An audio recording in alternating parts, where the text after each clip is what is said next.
நாம் வாழும் இந்த அண்டத்திற்கும் நம்முடைய அங்கத்திற்கும் மனித அங்கத்திற்கும் உள்ள ஒற்றுமையை பார்ப்போம். இங்கே அண்டமானது பலவித மண்களால் உருவாக்கப்பட்டு இருக்கிறது. ஆங்காங்கே ஒவ்வொரு வகையான மண்களால் உருவாக்கப்பட்டிருக்கிறது. எல்லோரும் எல்லா இடத்திலும் ஒரே மண்கள் அல்ல.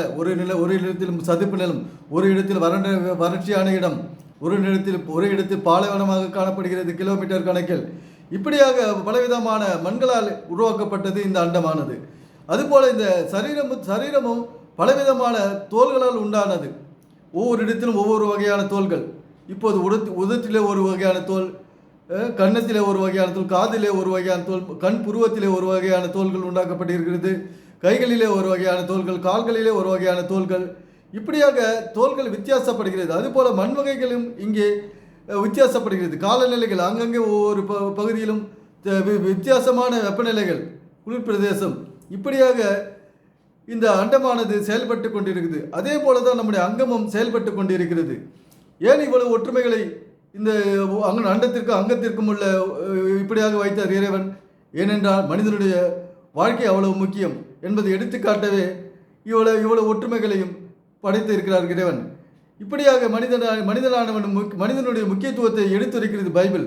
ஆனால் இதை உணராத மக்கள் அங்கே ஓடி உடலை அழகழித்து இந்த அங்கத்தை வீணடித்து தேவையற்ற வேலைகளெல்லாம் இந்த அங்கத்தை பயன்படுத்தி சக்தி எழுந்து ரத்தம் இல்லாமல் தண்ணீரின்றி வறண்டு போய் வியாதிக்குள்ளாகிறது.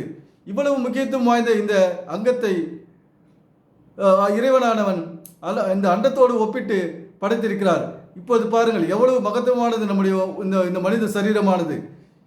இதை உணராத ஆன்மீகவாதிகள் இங்கே ஜபம், அங்கே பரிகாரம், இங்கே பரிகாரம் என்று மக்களை அலகழித்து, இங்கே போ, அங்கே அதை செய், இதை செய், உனக்கு நல்லது நடக்கும் என்று மக்களை அலகழித்து சக்தி இழக்க செய்து ஒரு பிரச்சனையும் தீராமல் இந்த அங்கத்தை அழித்து கொண்டிருக்க வேலைகள் நடந்து கொண்டிருக்கிறது அன்றி ஒரு வேளையும் இதற்கு நம்முடைய அங்கத்திற்கு சரீரத்திற்கு சாதகமாக ஒரு விஷயமும் இங்கே நடக்கவில்லை.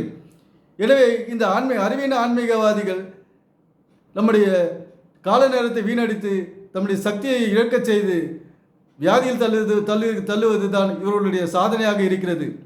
எனவே இந்த அறிவின ஆன்மீகவாதிகளின் பேச்சை நாம் கேட்காமல் நம்முடைய சரீரத்துக்கு முக்கியத்துவம் கொடுத்து, நம்முடைய அங்கத்துக்கு முக்கியத்துவம் கொடுத்து, இறைவனுடைய படைப்பாகிய நம்மை நல்ல வழியில் பயன்படுத்தி வாழ்க்கையில் வெற்றி அடைவோம். வணக்கம்.